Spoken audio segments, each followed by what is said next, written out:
por su dependencia y su convicción del Señor.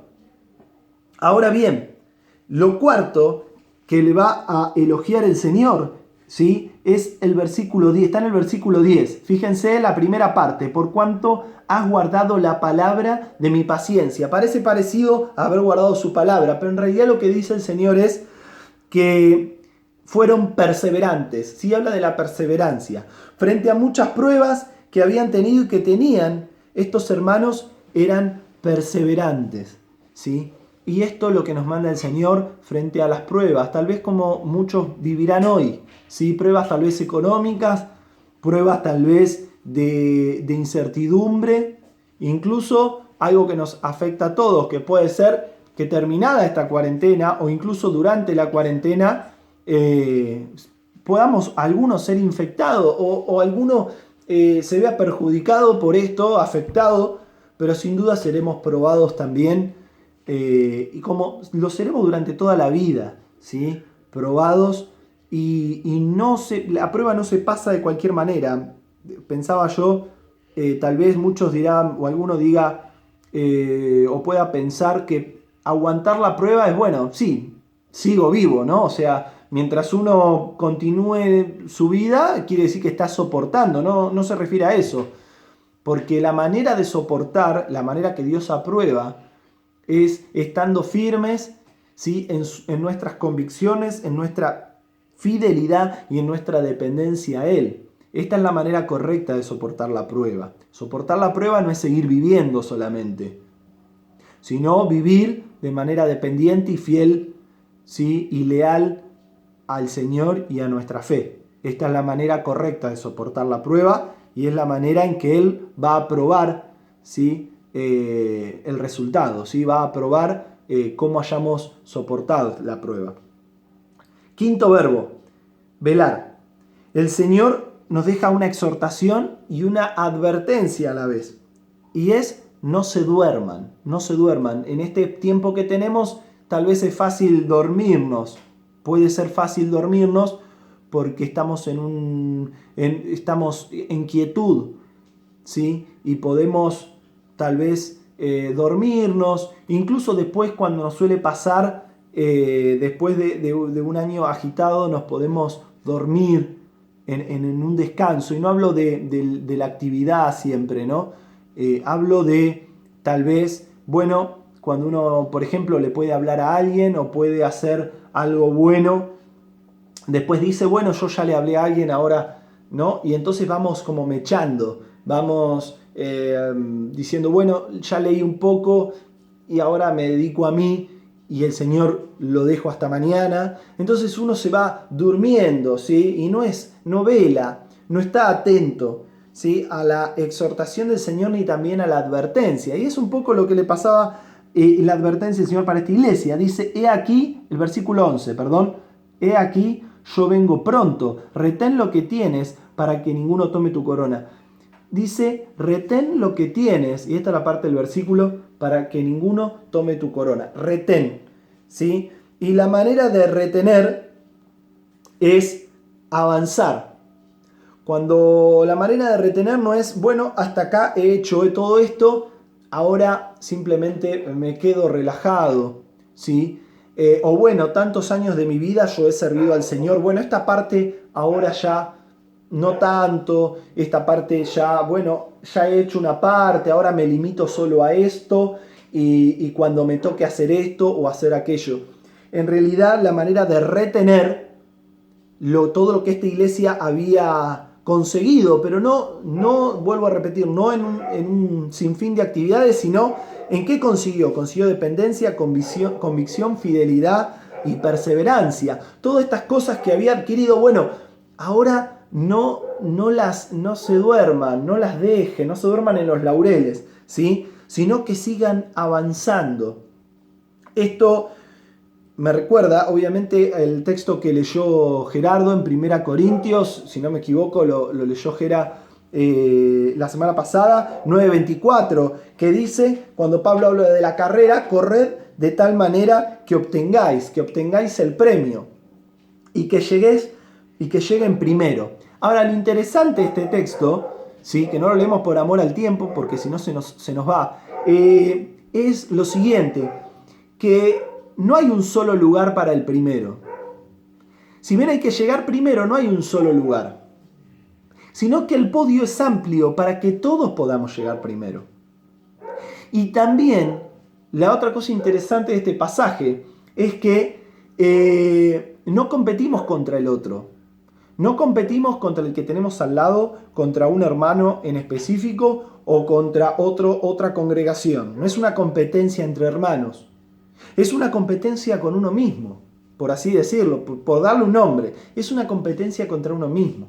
Contra el propósito de Dios para mi vida, contra la voluntad de Dios para mi vida, y cuán cerca o cuán fiel y cuánto siga yo los pasos del Señor para mi vida.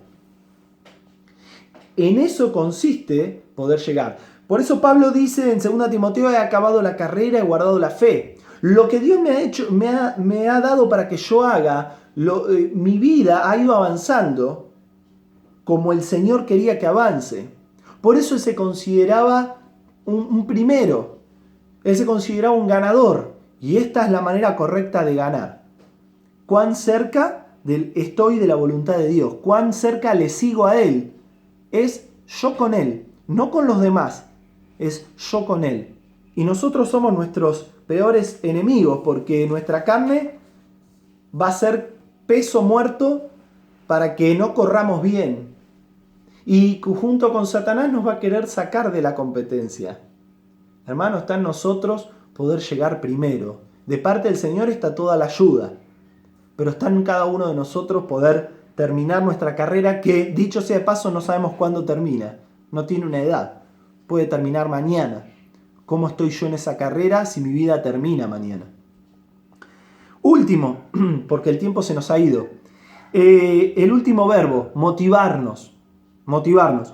Está en el versículo 10, por ejemplo, en la segunda parte del versículo. Dice, el Señor nos va a motivar con promesas.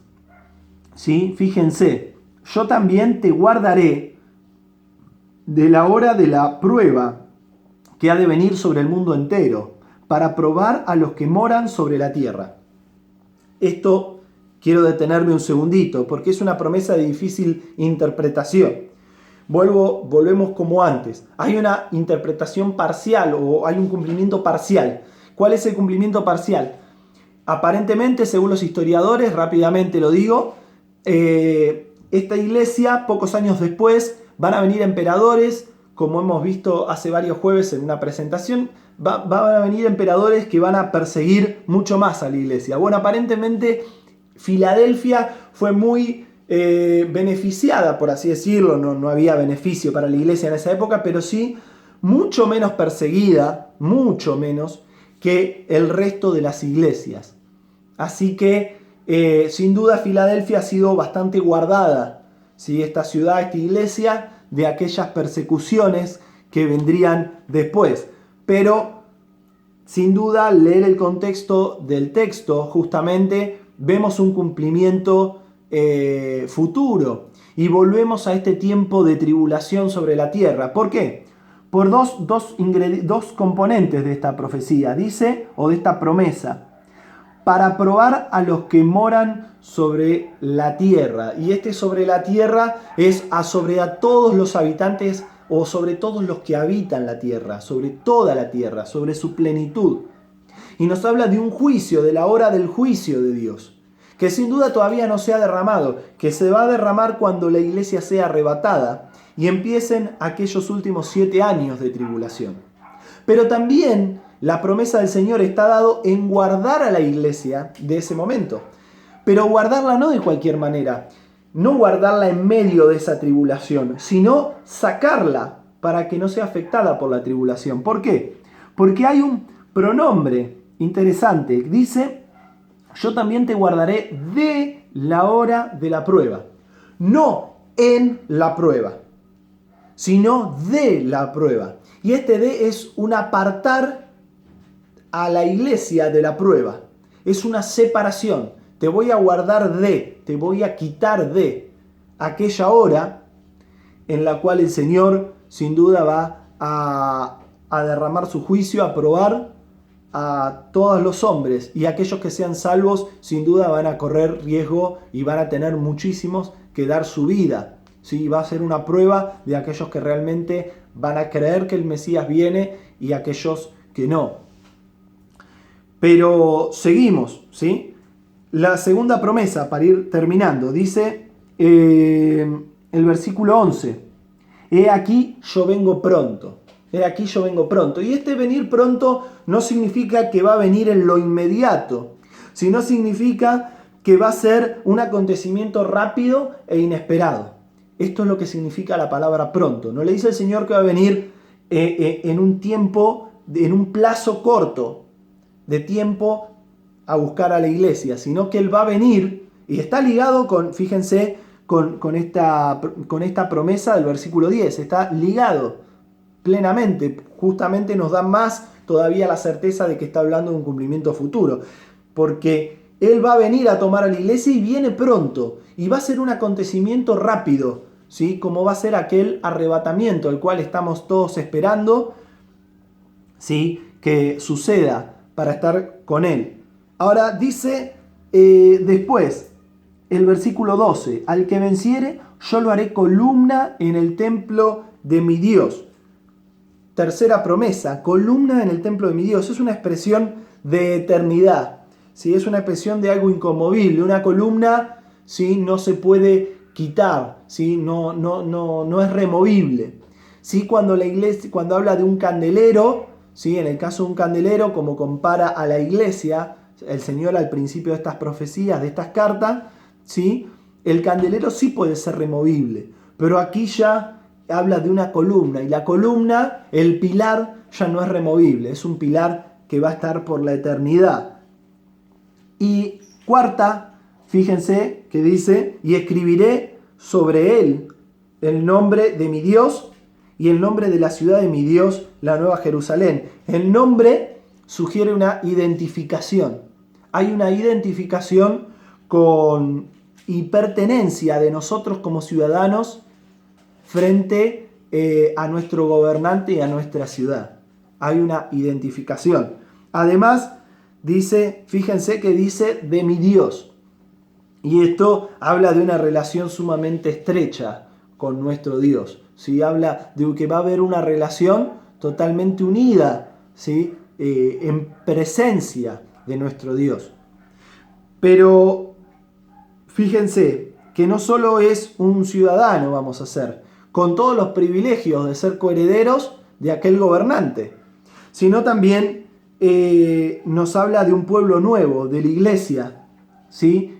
Escribiré el nombre de la ciudad de mi Dios, la nueva Jerusalén, la cual desciende del cielo de mi Dios, y mi nombre nuevo.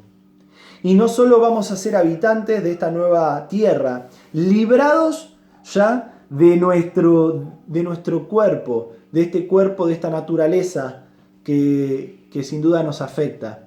Librados, ¿sí? Ya sin sufrimiento, ya sin ningún tipo de pesar, porque esto es temporal, hermanos, esto es temporal. Todas estas cosas que vivimos son temporales, para siempre habitar en plenitud. Pero lo último, y termino, dice, y mi nombre nuevo. Es una expresión hermosa, porque nos habla de una plena revelación del Señor hacia nosotros. Vamos a conocerle, es un nombre nuevo, es una forma metafórica de decir que Él se va a revelar en plenitud y que vamos a conocerle. Dice Pablo, vamos a conocer como fuimos conocidos. Vamos a conocer en plenitud. Vamos a disfrutar de aquel Salvador, de aquel nuestro Dios, que hoy tenemos en nosotros a través del Espíritu Santo, que lo tenemos en nuestro lado, pero que en ese momento le vamos a ver por toda la eternidad y vamos a interactuar con Él en vivo, cara a cara. Y esto va a ser sin duda la mayor de las motivaciones, el padre de todo ánimo, por así decirlo, la mamá de todas las motivaciones. Esperar su venida para verles. Que el Señor los bendiga, disculpen la hora, sé que van 48 minutos, disculpen, pero no quería dejar tampoco pasar ninguna de las cosas porque no es un tema que volvamos a tocar normalmente en una reunión y es bueno poder tratar de exprimirlo lo mejor posible para nuestra edificación y para el estudio que estamos haciendo. Que el Señor les bendiga ricamente y espero haya sido bendición para cada uno de nosotros.